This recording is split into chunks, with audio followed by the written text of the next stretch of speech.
Good morning, good afternoon, good evening, whatever time it is that you're watching. Thank you so much for clicking on this video. Please subscribe if you haven't already subscribed to the Ruby's Magazine channel.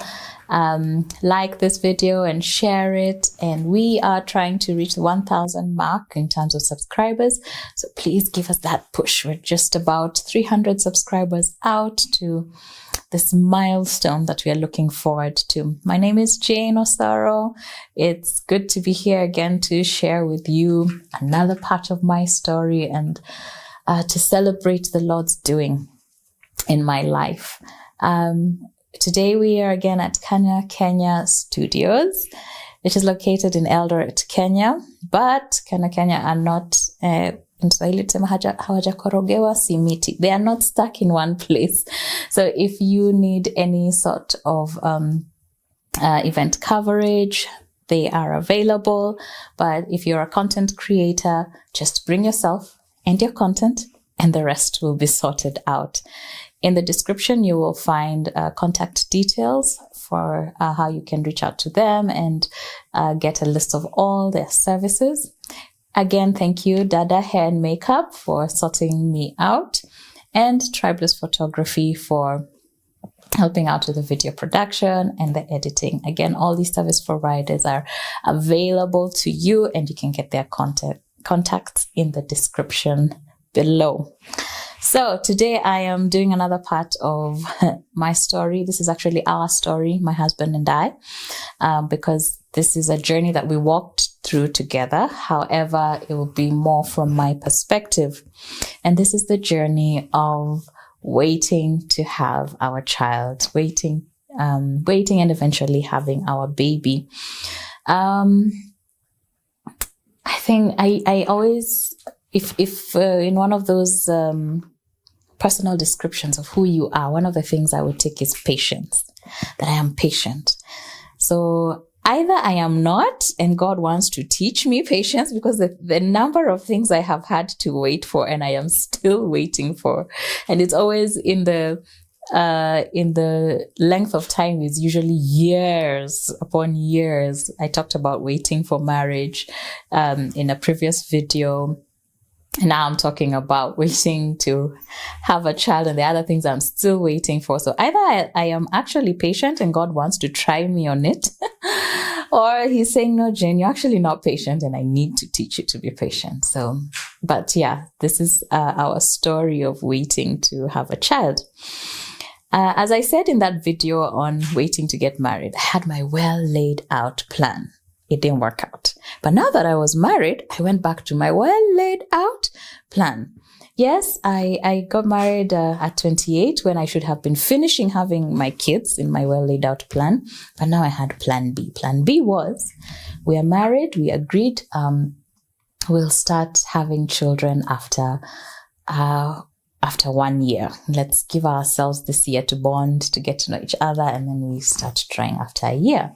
So like, all right, year 1 is over, excited, let's get into phase 2.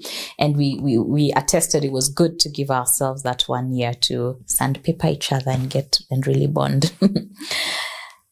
So we started the journey. There were times, and because of excitement, you keep thinking, is that it? Am I pregnant? Is that it? Is that it? Is that it? Is that it for a whole year? Now, because of Dr. Google, I was like, okay, let me just be patient. But we decided to go and see the first doctor. The first doctor didn't take it seriously. He was like, you've been trying for how long? Don't worry. Sometimes these things take time. He just gave me supplements and said, adios, amigos, see you. So I was like, okay. Financially, there was not much money also at that time, so we couldn't really focus on the medical side of things.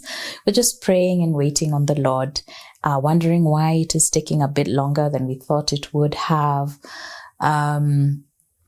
Trying to avoid the pressure, I had a bit of weight, so everyone thinking at some point or another, oh, I thought you were pregnant. Okay, so there's that pressure and you're not yet.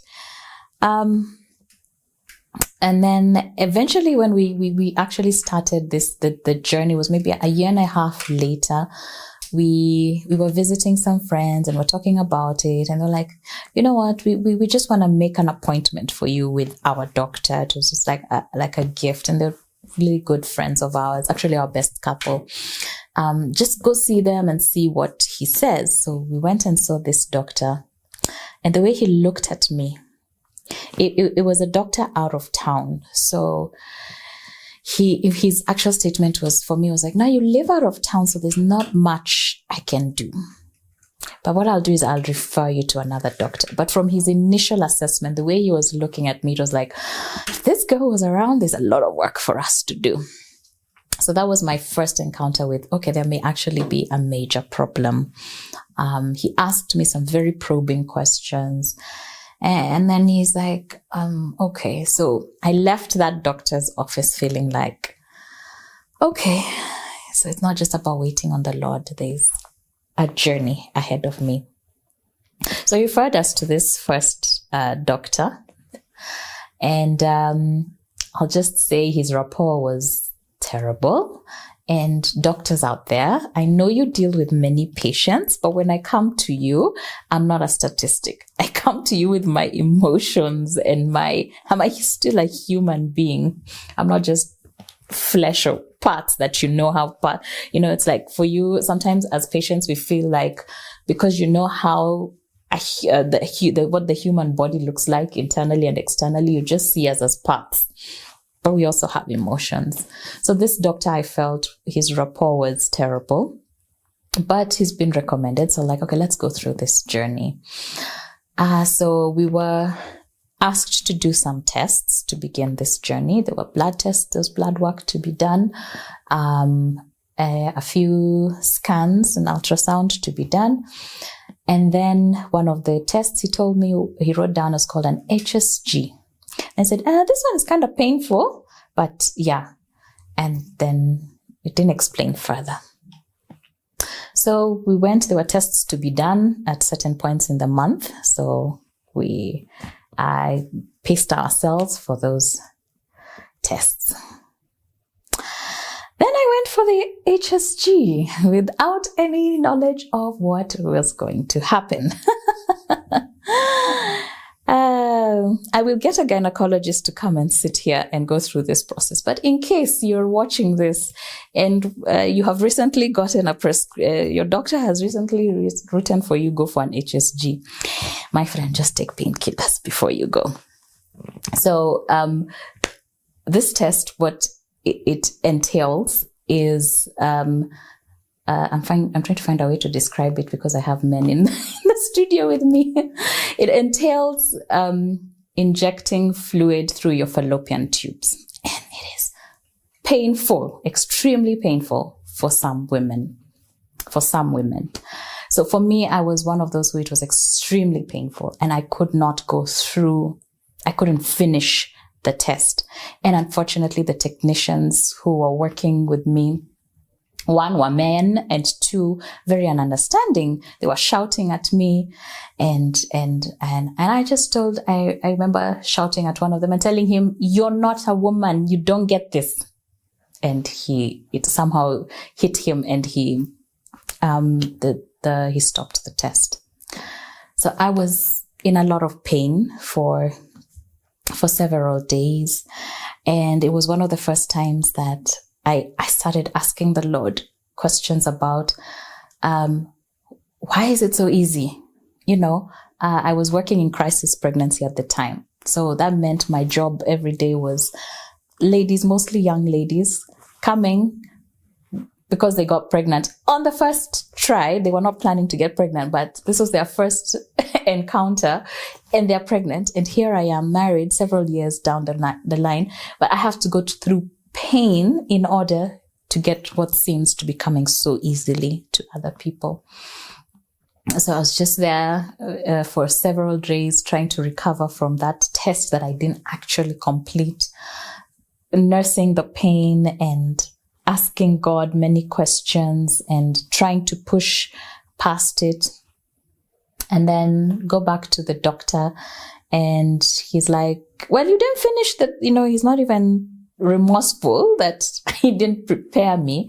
All he could say is like, well, you didn't finish the test, so there's not much we can do. The blood work, yes, showed that I had some issues with my hormones, but I just felt I had no heart or connection with him. So we stepped back for a while. There was still the financial strain as well. So we stepped back a while. And then the Lord brought this wonderful couple into our lives. And this couple would meet us and in particular ask about that situation in our lives and pray for us and introduced us to another doctor or asked us, have you tried this doctor? It was someone we were aware of. Like, no, we haven't tried. And like, okay, please go and see this doctor.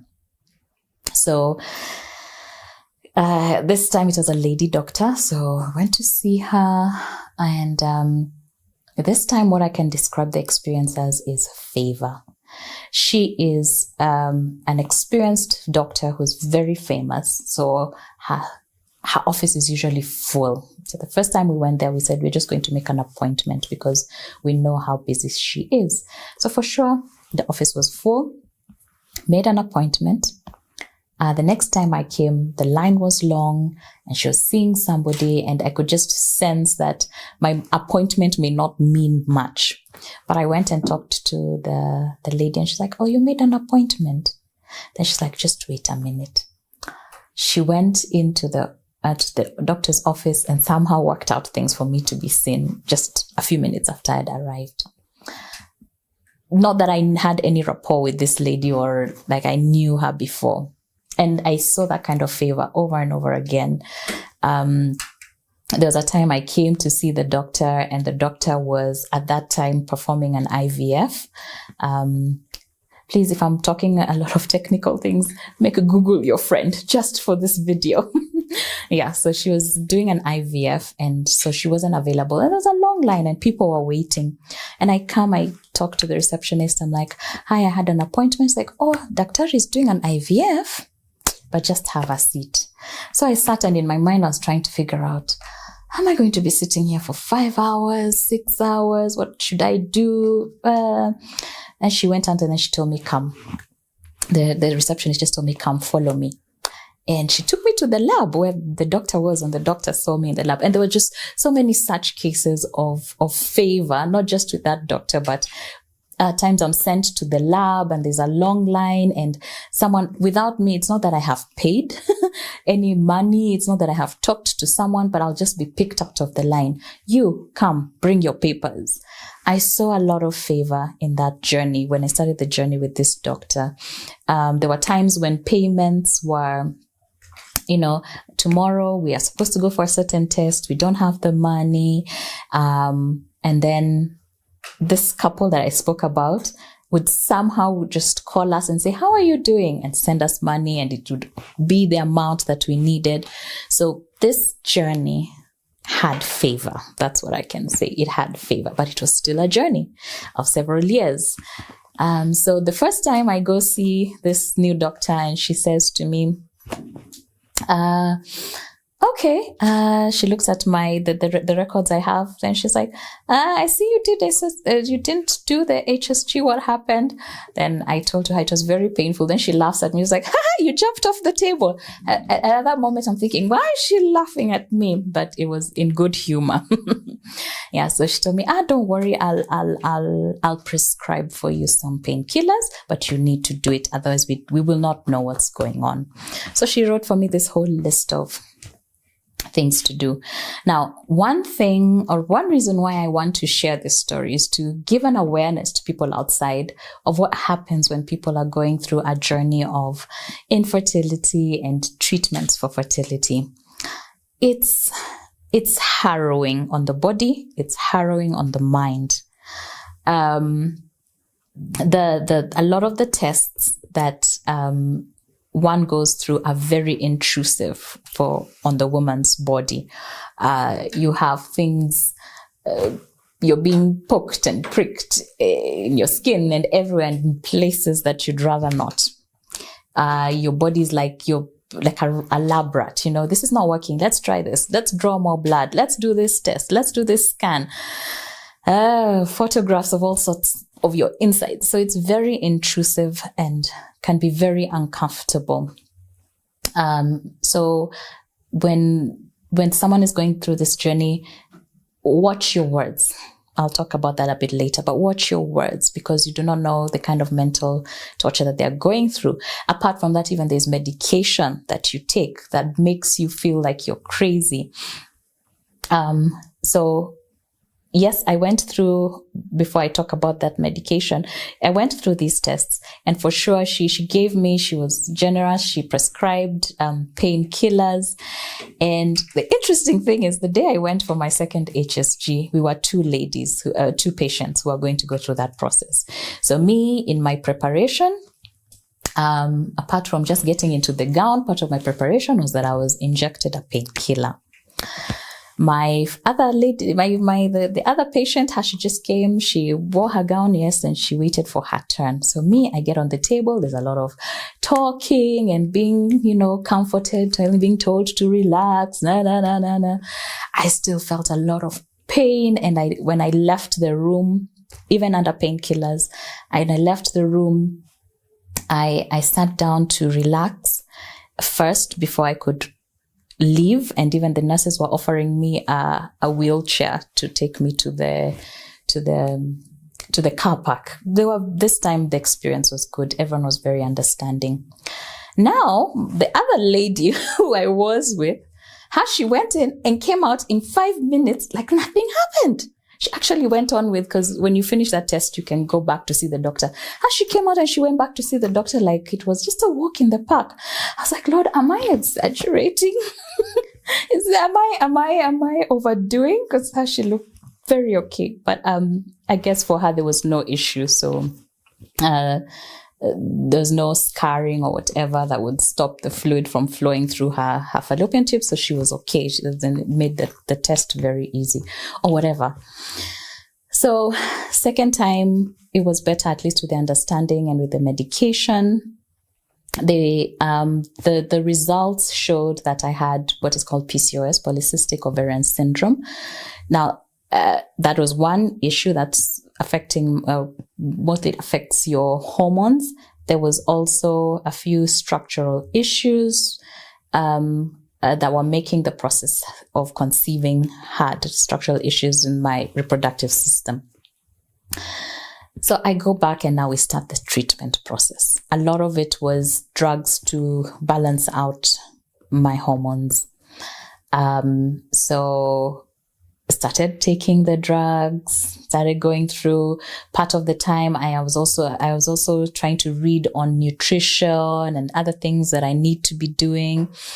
One of the things I was reading was that I need to be losing weight. And so that was one of the things I was working on my weight, on what I'm eating while taking the medication, working on my sugar intake. Then, so you go through one cycle of medication. If you haven't conceived, you go, other things are tried, other things are added. So during one of these cycles, I go to the doctor and she's like, okay, so now we have another thing that we need to try. But, first she asked me, oh, have you lost any weight? And I was like, yes. At that time I had lost like 5 kgs. I was like, well done.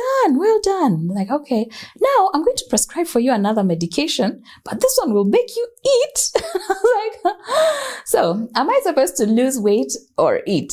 And it was that kind of journey of going back and forth. The medication makes you hungry. You're trying to fight to keep your weight in balance.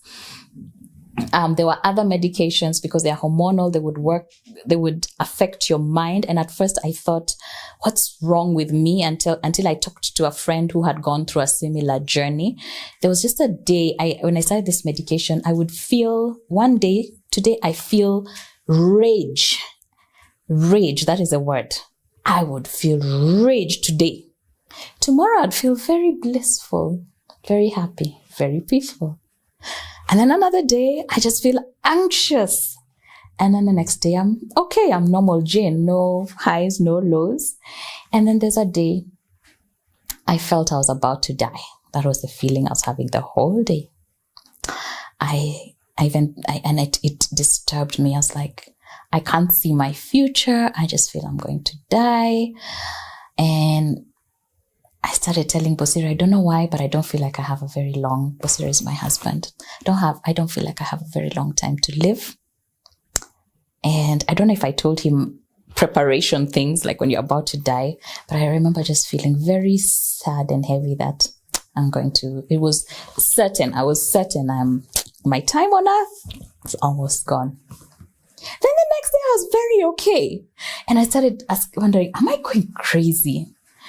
Then around that period of times when I met this friend of mine and she was asking me, Jane, you look very okay. Me, those drugs used to, then I told her, I shared with her, she told me, don't worry, me, I literally saw death. I was telling my husband, there is death on the rafters.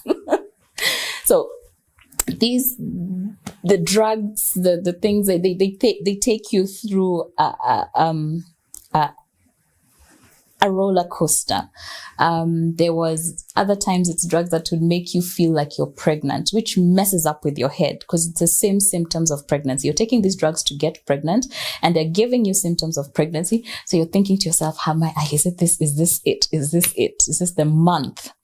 And then your cycle comes, your period comes, you're like, okay, no, it didn't happen. In the midst of this, or a portion of this time, I was working for Crisis Pregnancy Ministries, New Beginnings in Eldoret. And there's a day I told God, you know what, God? My work every day is babies, pregnant ladies and babies. This is not going to affect me. Never once in my counseling sessions am I ever going to bring it up to a lady that you're asking me to help you you've come here for counseling because you think you want to have an abortion, and here I am trying to have a baby. It's never going to come up in my sessions because, Lord, I'm going to separate the two. This woman is in crisis and needs help, and I'm not going to make my problems her problems. And God was gracious to help me, that I was able still in that season to celebrate other people who are having children, organize numerous baby showers without feeling like when is it ever going to be my time. I celebrated with other pregnant women. It was something I determined that this is not going to make me dim other people's light. It's not going to make me not celebrate other people. And I know this is an issue for other ladies, that sometimes it becomes very hard to, for example, attend baby showers. And that's okay. You walk your journey. But for me, because of the calling that God had put on my heart, I asked him to put a clear line that this is never going to be an issue for me. Other people having babies, never going to be an issue. So I would cry about my own longing, but I never cried about why them and not me. So, God gave me the grace for that season and working in Crisis Pregnancy Ministries. I thank God for the blessing of being able to be in the delivery room with women as they go through labor and seeing them deliver their babies. I thank God for that blessing. But at the same time, here we were also asking the Lord for it. Now, some of the things that were unhelpful in that journey from outside was people coming and saying, recommending remedies. There's this one lady who came and she's telling me, I know you don't know me well, but I mean well. I have there's a gogo, a grandmother. There's a gogo up in the valley in Iten. She has some herbs. And I just, I smiled, and listened. And she told me, I just try. I was like, So some things that are unhelpful are recommending those remedies and things. This is why. Just because someone is infertile doesn't mean it's the same issue. Infertility is not one word for one problem. I had polycystic ovarian syndrome. Some people have, why is the word disappearing from me? Okay, if I remember later in the video, I'll say it. But there are different conditions that can cause infertility. Sometimes it could just be blocked tubes. Sometimes the issue could be with the man. Sometimes the issue it could just be hormonal. Sometimes it's a mixture of hormonal and the physical structure. So by the time you're recommending a remedy for me, you don't know what my issue is. So how does that remedy help me? So don't recommend remedies because you don't know what issue the person is, unless you have sat down with them and you know a clear history and you're able to recommend a specific thing that would help them. So thank you for the heart. Thank you for the concern. But unless we have a relationship where you know my history, let's stop recommending those remedies. Don't tell people to relax. Just relax. It will happen. Most of the time when we are starting this journey, we are relaxed. So it's not just about a matter of being relaxed. Don't make the issue small through your conversations. Hiyo ni kitu kidogo, watu wengi wamepitia. No, I am not watu wengi.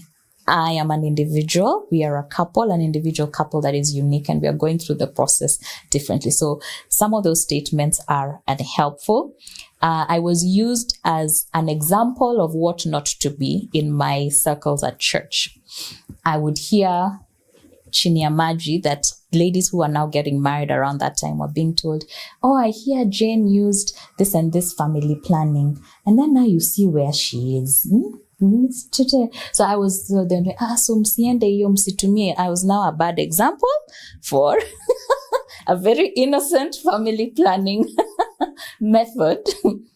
And I thank God that in 2 cases where these people came and told me that's what they had been told, they used that family planning method and they conceived. There's one lady in particular, I remember, has 4 children now, going strong. So I thank God for that vindication. So those are some of the things that were unhelpful. Using family planning as a scapegoat for infertility issues that had no relation. Those are unhelpful things. Basically gossiping and backbiting. The lady who's going, the couple or the lady going through this journey already has so much in their lives. Let's be kind and not use them as quote-unquote bad examples. And there's all sorts of stigmatization that happens. I thank God that I never had an issue with my in-laws or family in terms of waiting. They were very supportive and prayed for us. So I thank God for that. And that brings me to what was helpful. People praying for us and sincerely praying for us. Those ones of prayers that were with follow-up. How are you guys doing? Oh, you told us you're going to the doctor. Okay, we are praying with you about that test. They call after that. How did the test go? Okay, we are praying for you. What did the doctor say? Prayers that were not just blanket, but were focused prayers and walking the journey with us through prayer. That was very helpful. Another thing that was helpful for me was that I had friends who just listened and cried with me. I could cry with them. And ironically, they were single friends. Actually, it was the Ruby's team then. Samantha, Mary, and Sylvia. We'd come for our Ruby's meetings, and when it comes time to catch up, then they ask me, hey, oh, you were going to the doctor, what happened? And they would listen to all my horrendous stories, and they would let me cry, and they'd just listen. They'd not ask anything, or if they asked, it would just be clarifying questions. That was so helpful. How I appreciate you girls walking with me that journey. And like I said, it was interesting that they were unmarried at that time, but they walked with me well. And then I had 2 other friends. Also, they are out of town, Rosie and Linda. Hi. They also followed up in a beautiful way. And especially Linda, one thing of the things I appreciated about you was you would ask me questions. So ilikuwaje? So the way you asked the questions and even asking about the tests and what the medication is supposed to do, that was actually very supportive, that you were trying to understand what I was going through.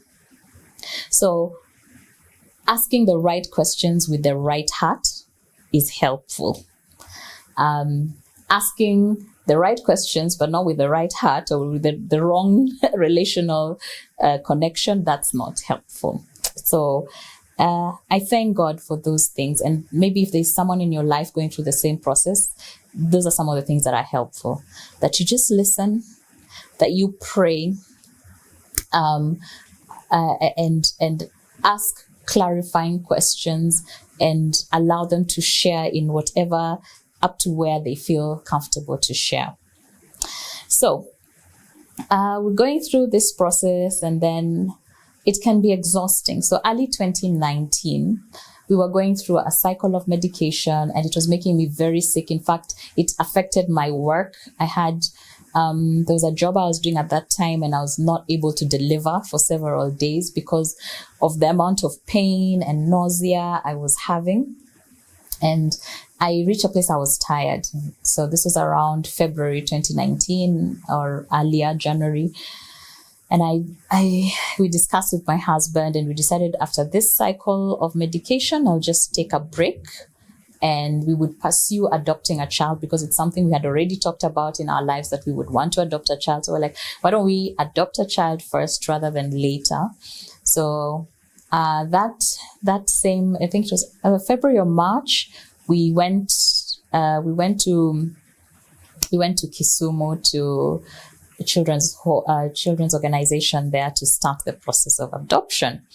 So that day, as we were traveling, I usually get car sick. So as we were going, I was feeling the nausea of the car, but it wasn't too severe.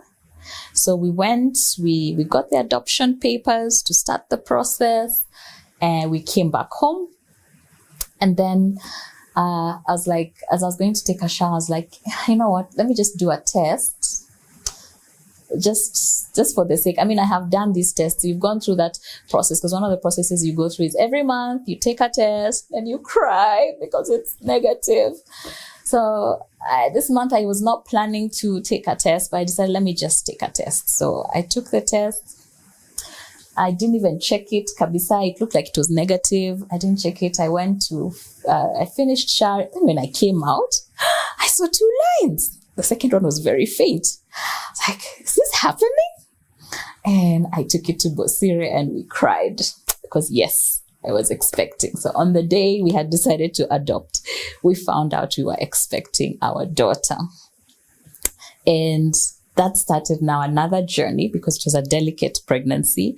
I had to be on medication the first trimester to ensure that we didn't lose the baby.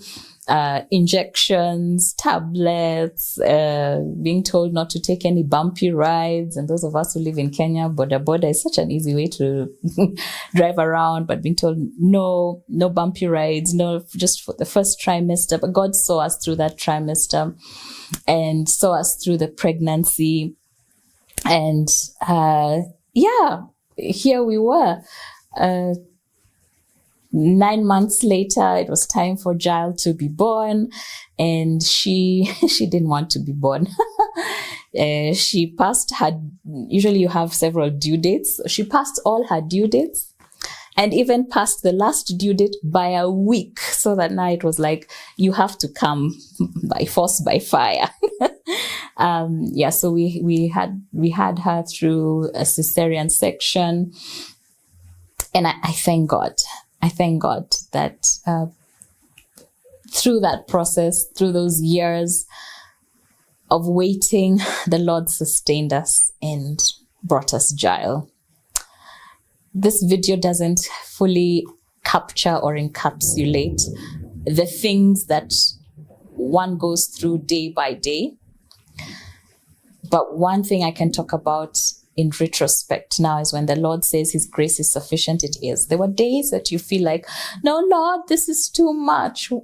I think one of my constant questions used to be, why do I have to go through pain to get pregnant? I know when I am giving birth, there will be pain, but why does it need pain for me to get pregnant? And there are different questions and things that maybe you're going through.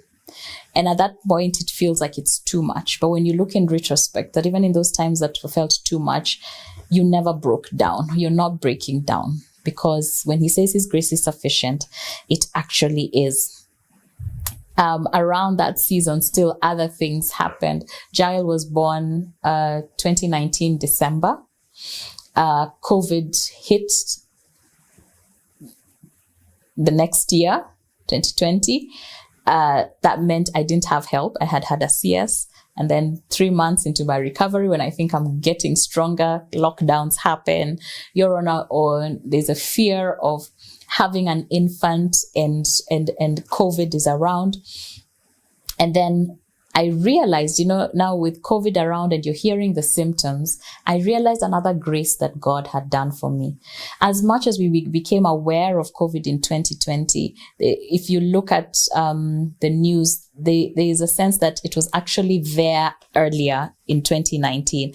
And I think I contracted COVID in October 2019 because the symptoms are the same. There's a time I was very sick. I couldn't breathe well, profuse sweating, all those symptoms and I was pregnant. And that meant, because later they were saying any pregnant women who contracted COVID then had immunity. And so for me, I saw a grace of the Lord bringing to me COVID even before we knew it was COVID. Yeah. But anyway, that is an aside. The grace of the Lord, that every day now I see Jael and I see a living, walking miracle. And she's a miracle that just keeps blessing our hearts. She is good. I was telling people before we started shooting, Jael is good for my ego. On Sunday, she, when we were going to church and I came out of the room, she's like, oh, Mommy, you look so nice. Then she started touching everything. I was going, look at your skirt. And then you wore this top. And then you put on lipstick. Mommy, you look so... Oh, she is good for my ego. She keeps telling me how pretty I am. And she's such an intelligent, bubbly girl. She brings light everywhere she goes. Every day she reminds me that God is a miracle working God. And then just because she was a special baby, just because it took a miracle for her to come, it doesn't mean that God has robbed us of the realities or of the normal parenting. And for me, that even enforces more how perfect God's answers are. Just because Jael is a miracle baby doesn't mean there are not times that I don't get irritated. Jael is a child who is being brought up with viboko because she is tough-headed. And those moments remind me about how perfect God's answer is. He didn't just bring a miracle baby who now is brought up in a cocoon. She's a normal child. We have normal parenting issues with her. And that for me is answer, because that's what I want. That's what I was praying for, to have a child, not an angel, to have a child. And that is the beauty of God's answers, that he answers them perfectly. And like I said in other videos, God is a redeemer of time, so that the things I thought I was going to miss, one of the things as the years went by, because I think the process took us about 5 years.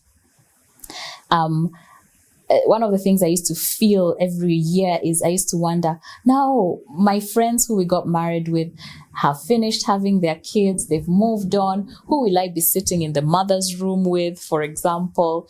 Who will I be talking about clinics and things like that? But God redeemed all those things. I didn't miss the things I thought I would miss by having these things coming later. He's a redeemer of time. He is a rewarder of those who diligently seek him, and you will find him even through that process. If you are walking through this process, I pray that the Lord will hold your hand, and I pray that you will experience the miracle of holding your own child in your arms, that you and your husband will enjoy this blessing. I pray for grace for your husband. I pray for good people to walk with him as well, because this is a journey that's not just, it's a ladies' channel. So I'm talking about my perspective, but there's what men go through as they wait. So May the Lord walk with you. I pray that the Lord gives you grace for the unique challenges that you're facing. Somehow God shielded me. I've had horrendous stories of things like your husband being recommended for another woman, another wife, other women literally being brought into the home. May the Lord be gracious to you, and may He remember you. We are not alone. We have company in women like Sarah, and women like Hannah, and other ladies in the Bible. The Lord hears, and the Lord answers.